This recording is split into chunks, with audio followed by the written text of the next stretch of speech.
Thank you, Matthew. Hello again, and thank you for joining us here on the traditional territory of the Kwalin First Nation and the Ta'an-Kwachin Council. Thank you for tuning in.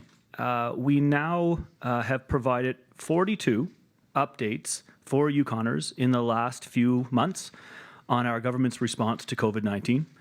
I appreciate everyone who has tuned in and to stay informed as the situation continues. Thank you very much for that. I want to thank the media outlets as well that continue to report on these updates and share the information, this extremely important information to Yukoners. Thank you very much. Though in some ways this situation feels routine, it is important to remember that we are not in normal times right now. We're still very much in the midst of the pandemic. The situation has definitely changed over the past several weeks, but the issues, they have not gone away. We are now 2 weeks into the second phase of our Path Forward plan. We have removed the 2-week isolation, self-isolation requirements for British Columbia, for Northwest Territories and Nunavut residents, and for Yukoners returning from those regions. We have also opened our borders to travelers from other regions of Canada, though they still are required to self-isolate for 14 days when they arrive.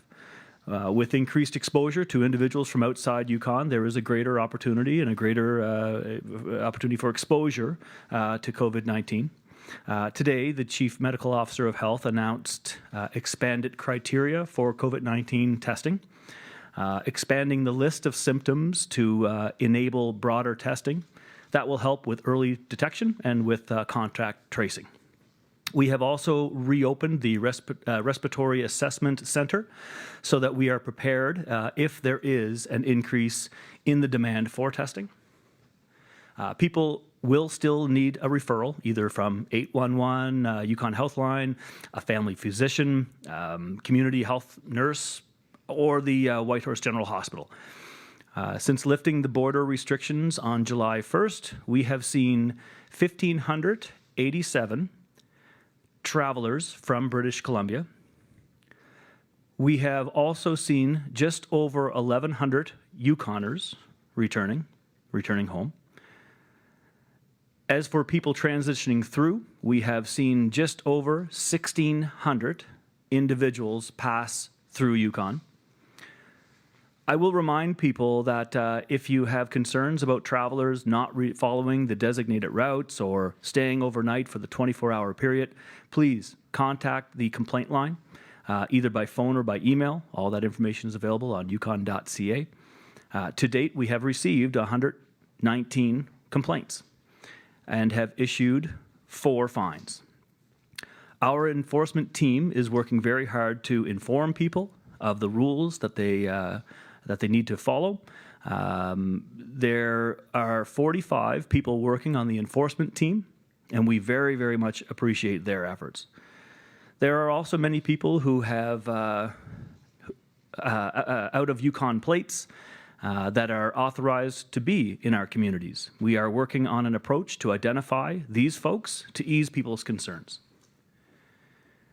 We are now well into summer.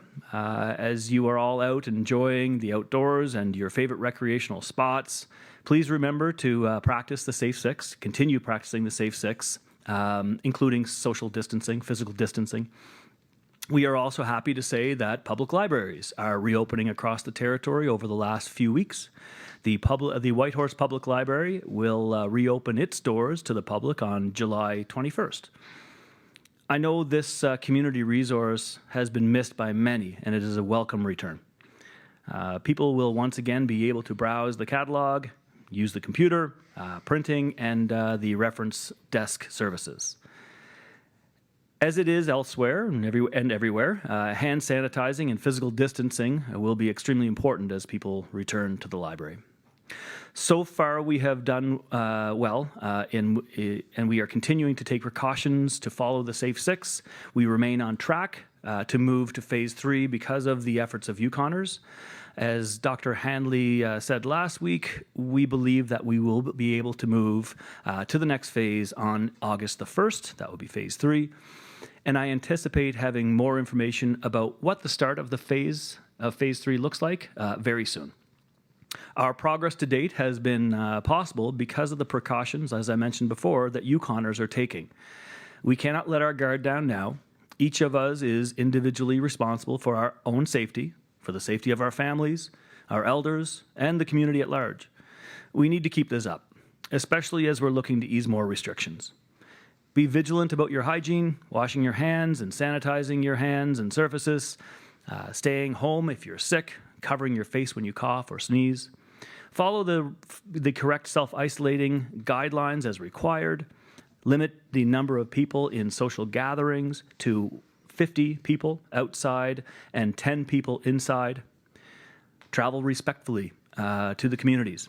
You can now check what communities are asking visitors on the on the Council of Yukon First Nations website, which is cyfn.ca. I want to thank Mathea Alatini for that and all the work of the folks over at CYFN. And perhaps the most difficult, but very important, keep practicing proper physical distancing. I know this sounds like a reiteration, but it's extremely important for us to reiterate this as we come to these press conferences. These precautions are far and away the most important safety measures that we can take. You all have the power to keep us safe and to keep yourself safe. If, as a community, we can all continue to stay vigilant, and we can protect ourselves from the broad spread of COVID-19. Now, as I mentioned, the pandemic is not over. We still have a long way to go, and there are some important milestones yet to come. We know that there are Yukoners who continue to feel the negative impacts of this global pandemic. Our government has extended the rent assistance program for Yukoners who have been impacted by COVID-19. The business relief program is also still available and so far has distributed over $4 million to 429 businesses in the Yukon. The sick leave program launched by Yukon has spurred a national conversation about sick leave, and that program is still available for Yukoners who need it. The temporary support for cancelled events distributed $1.4 million to Yukon businesses impacted. And while the pandemic is not over, we are already taking some important lessons from this situation. We have seen a resurgence in supporting our local economy. This is key to the economic success, to our economic success, and it is more important than ever to support our local businesses, service providers, and entrepreneurs.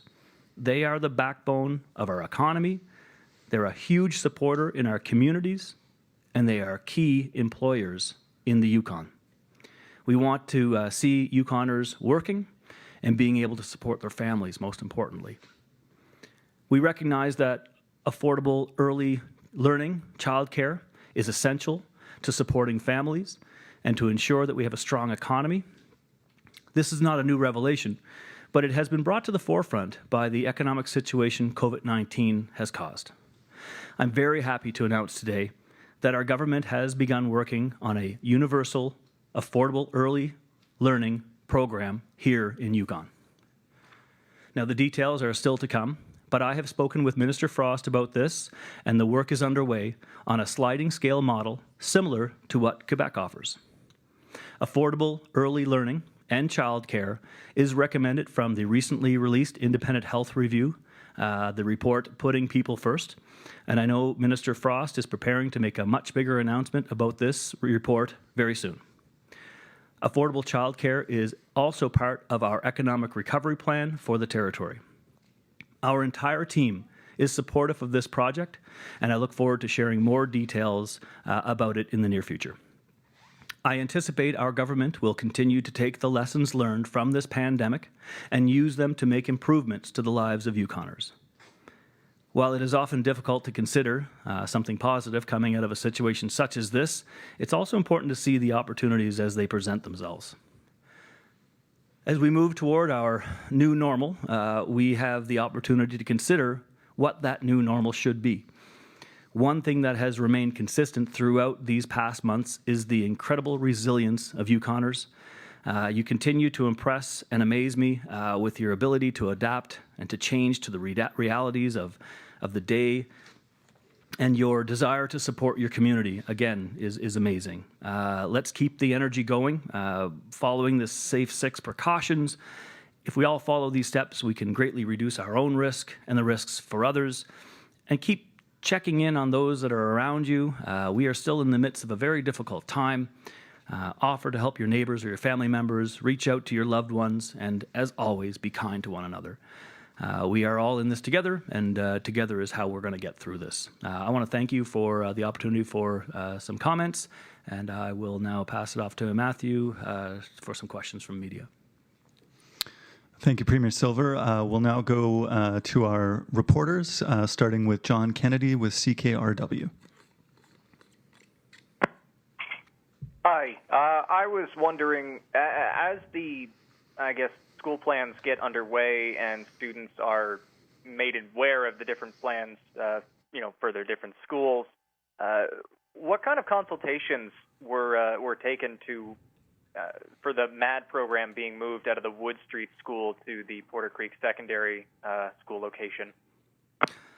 Yeah, so I know the Minister of Education has been on some media responding to these questions. I'll just be able to say that we're not facing a normal school year here. Our government needs to determine how to get students in the classroom with educators and for as much time as possible. That's our main goal here, and to meet the health and the safety guidance for the schools and to support safe spaces. Some school programming needs to be temporarily relocated in the upcoming year because of these challenges.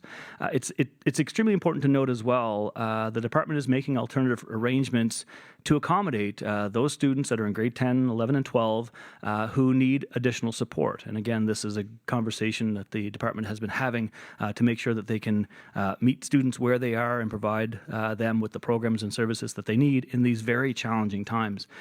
We have a reality, and one aspect of that reality is that when the we have to with a smaller footprint for the FH Collins build, it's too small to meet the needs of that school community in this current situation, and as a result, we have to make adjustments to accommodate for the numbers of students that are enrolled. With the MAD program specifically, again, this is not an ordinary situation, and this will not be an ordinary school year. The move is definitely not without some criticisms and some tensions. I will say that Porter Creek has an established drama program, and we believe that the school will welcome the MAD program with open arms. And I'm looking forward to what the MAD students will create this year. And I anticipate, as every year, it'll be better than the previous year. To meet those health and safety guidelines for the school and to support them for those safe places, we want to make sure that we have a safe place for the MAD students. We are very pleased with the expansion of experiential programming on a year-to-year basis, and that will always be present in mind with our government. We believe that music, art, and drama is extremely important to the development of young students. I myself, being a musician, I completely agree with that. And we will make sure that as planning is underway and the moving of the equipment and the supplies to the new location, that these valuable programs can and will continue and thrive. Thank you. John, do you have a follow-up question? Yeah, I was just going to ask about border control measures in Phase 3. I'm not certain if the details are going to be made available at some point in the next week, but are we going to be seeing, access to the territory from jurisdictions outside of the territories in BC without self-isolation once we enter the third phase? Great question. Again, our moves forward will have less to do with geography and more to do with epidemiology. Again, with BC, we saw a jurisdiction that planked the curve. We've been monitoring Alberta and other jurisdictions as well, and we will continue down that path based upon the epidemiology of those areas. And if they meet the requirements, and after a conversation with the public health authorities, we hope to be hopefully very soon in a situation where we can, relax some of the measures. But again, our ultimate goal here is to make sure that Yukoners are safe.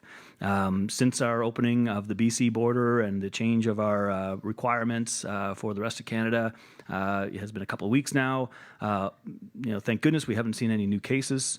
We've been keeping up the monitoring of the testing. We've seen lots of traffic moving back and forth. But when it comes to properly self-isolating, when it comes to the measures that are in place right now, we're comfortable where we are. We will have a little bit more information for you on phase 3 in the coming week for sure. Thank you. We'll now go to Doug Tremblay with Shone FM. Yeah, thanks. My question is about the use of face masks. It's been very sort of on and off. People have discredited the use of it, and now people, like various jurisdictions, are mandating the use of face masks. Has that been considered here in Yukon? Thanks, Doug. Great question. I take a look at, in the States where, they're now rolling back and going back to measures, reinforcing measures again. And in their context, you hear a lot of conversations about face masks. We will follow the recommendations of the public health authorities. What I've heard from Dr. Hanley in the past, wearing a face mask definitely helps to protect others from you if you're in a situation where you cannot adhere to the Safe 6 guidelines of staying within a caribou length of other individuals. As a precautionary tool, I believe it makes sense. I have a mask, and if I find myself in a situation where I can't maintain social distancing, then I would wear it. But again, the government, as far as policy, would be based upon the public health authorities and whether or not they believe that we should, in one sector or another, or in businesses, or in visiting elders, whatever the situation, we'll take the lead from Dr. Hanley and his team as he consults with public health authorities right across the nation. Thanks, Doug. Do you have a follow-up? No, I don't. Thank you. Thanks, Doug. We'll now go to Stephanie Waddell with the Yukon News. I wanted to ask about the childcare universal early learning program you mentioned. I'm wondering what sort of timelines you're envisioning for it to begin, what year it might start. Thanks for the question. Again, there'll be more details to follow. As you have obviously read through the review, the independent review, this is one of the recommendations.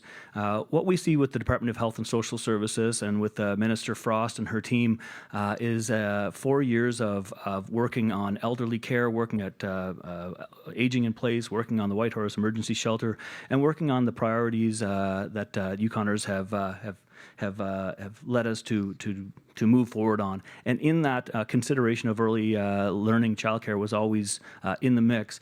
As we look at the considerations and concerns of COVID and what it means to young families, what it means to single moms, what it means about the different effects on women compared to men as far as economical effects, and this became extremely important as we unroll our approach to the review. And so the program is exploring offering affordable rates to families on an income-based sliding scale, which is extremely important to this government. And right now, as I said before, we are looking at the Quebec model as an example.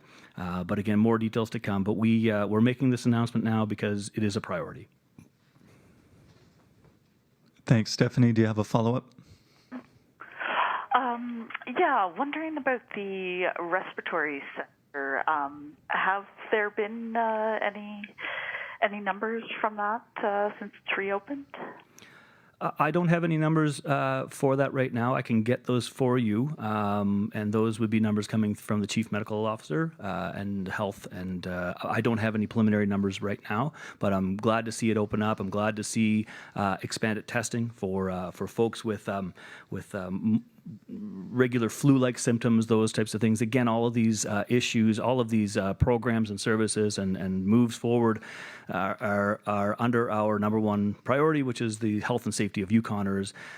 It's great to have a medical team and a public health team and a Department of Health and Social Services that is so nimble to be able to move very quickly to make sure that we are providing the services that we need. Right now, with the respiratory center, it's more we're preparing for the worst, hoping for the best, and it's really good to see the center back open. But I will endeavor to get some of those numbers back to you from the last few days. Thanks. We'll now go to Dave Croft with CBC. Hi, I was wondering if you could expand a bit on what you might do. For people that have plates, they're allowed to be in Yukon, but they have plates that aren't Yukon plates. I guess, how could that work? And I mean, are you actually hearing from people in that situation that they're being harassed in any way or anything like that? I guess, basically, what's the reason for trying to find some system so they can basically be identified as Yukoners or allowed in the Yukon? Yeah, great question. It's not so much that we hear from travelers or from folks without out-of-license plates that are being hassled.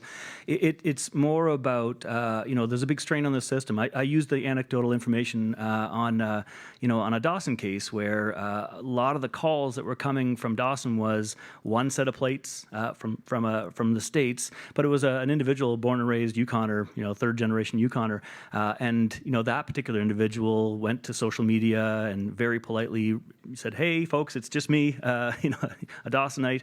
But I think it really comes down to it'd be so much easier for the system, for the folks that are on the phone lines, those types of things, if we had a visual that helped people to identify that a car can be where it is. And, I use the example as well. I'm sorry to keep on harping on the amazing community of Dawson, but, Tronic-Wichin with their checkpoints, they had a great system there where if you went through the checkpoints into their community, young Sam Taylor was at the front checks and would give you a check mark and say you're good to go. And so that check mark on your dash allowed people to know that this vehicle is safe and that this vehicle was checked in on. I think that a system like that makes a lot of sense. And I think we just need to be very careful about how we do this and identify the strains on the system and try to alleviate some of the calls that might not be for vehicles that don't need it. Vehicles that actually are in the right place, but they might have an out of state or out of province license plate. There's lots of Yukoners, as people know, that have license plates from other jurisdictions. So we just want to make sure that we always are monitoring our enforcement. We're always monitoring our ability to check in, and that we do that as smoothly as possible with the least amount of confusion. Thanks, Dave. Do you have a follow-up? I guess I don't know what early childhood learning programs are all about. Just a short description of what they do. Well, again, this is an opportunity for us to expand our opportunities for learning. Whether we campaigned on a model of learning, lifelong learning, and that's from early childhood all the way through into adulthood. And this is one of those components. We've been working on some pilot projects in jurisdictions like Dawson again and Watson Lake. Pilot projects on daycares. People have a misunderstanding sometimes about what a daycare is, and a daycare is an educational opportunity. It's more than just babysitting. This is a fundamental time in a young individual's life, and I could direct you to so many different studies that tells you the investments you make up front in those early formable years of a child's development are cost savings down the road in high school and beyond.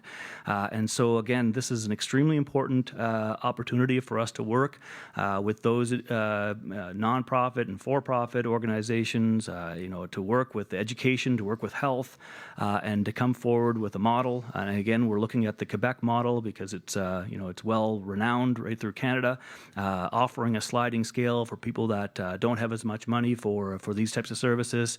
And we're really excited about the details. I'd like to share more with you right now, but I will leave that to Minister Frost and her team in Health and Social Services because they have done the lion's share of the work on this.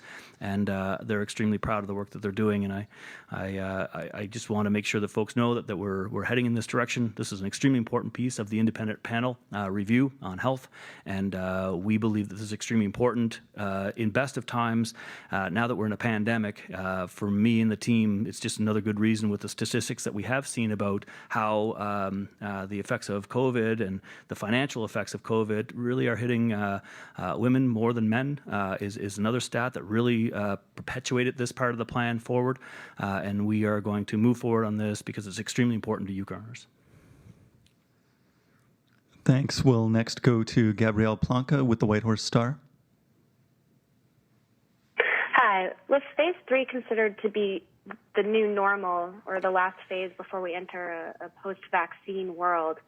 Does that mean that the adjustments made in August are intended to be somewhat permanent until a vaccine is available in a year or so? Well, that's a really good question. I mean, wouldn't that be great? It would be one of those situations again, as we transfer between phase 0 to phase 1 to phase 2 to phase 3, there are 6 triggers that will move us forward and 6 triggers that would move us backwards. So it would be very similar when we've transitioned to this current phase. We had to look to see if clusters of cases were happening in British Columbia or other jurisdictions or here in Yukon. Have to make sure that our testing facilities and abilities are ramping up. Our ability to monitor folks. One of the biggest worries is a cluster or a spread in one of our rural communities. So making sure that we have the ability to communicate with the First Nations, chiefs and councils, the mayors and councillors. Those are the triggers that would move us forward or keep us into a phase. And so far, so good. With all of the things that we can do through SEMA, with all the things that we can do partnering with the First Nations and municipal governments to communicate and to keep people safe. Again, the most important answer to your question is how well Yukoners continue to do what they've been doing. It's hard. It's hard when you see other jurisdictions and the States and other places where it just seems like COVID doesn't change people's behaviors, and here we are in a jurisdiction, and we're doing everything we can, and Yukoners are doing it really right. Most Yukoners that I see are really vigilant when it comes to the Safe 6, and I can't thank them enough for that. We need to keep on going. Until there's a vaccine, this is our new normal for now. And our hope is when we get to stage 3, that we've done it with enough time to check the epidemiology. We've done it with enough time to make sure that we don't move backwards. What's happening in California is devastating right now for the businesses of California. All that preparation to get ready and to move forward, and then you have to move backwards again. I don't want to get in that situation.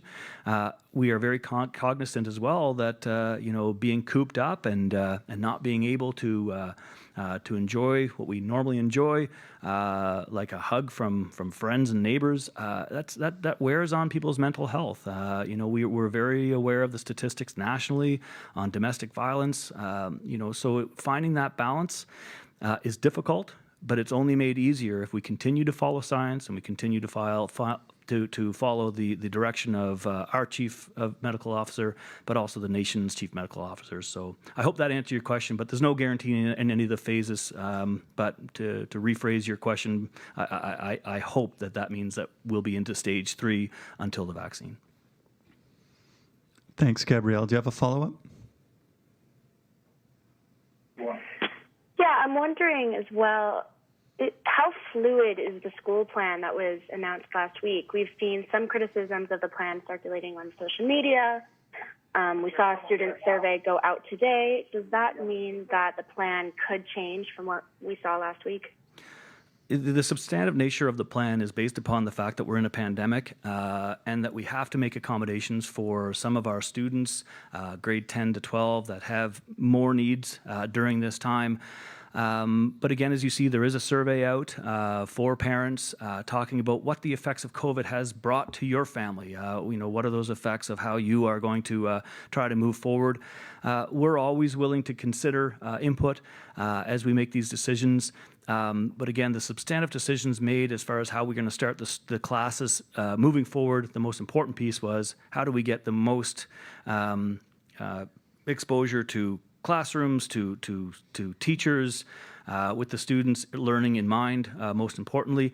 And in that, there has been some shuffle for sure. We hope and believe that we will do our best to make sure that all students have the best opportunities, whether it's in experiential sciences or whether it's in regular scheduled classes.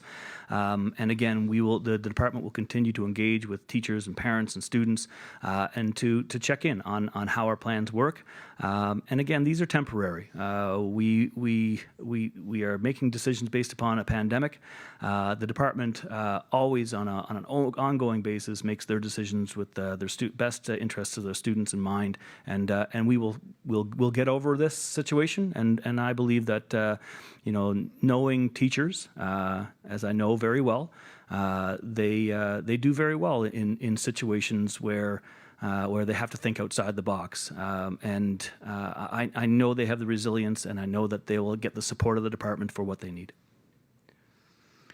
Thank you. Next, we'll go to Mario DeSicchio with Radio Canada. Oh, yes. Good afternoon, Premier. I guess I'm of course very interested by that universal childcare and early learning program, but I get that more will probably come later. If you don't have anything else on this, I guess I'll just ask you, are there any other programs or just programs that you hope keep from this pandemic when we talk about, when we get into that new normal? Is there any programs that we have in place or that were put in place with the COVID that you hope that we could keep in Yukon? That's a good question. I think as governments, what I've noticed,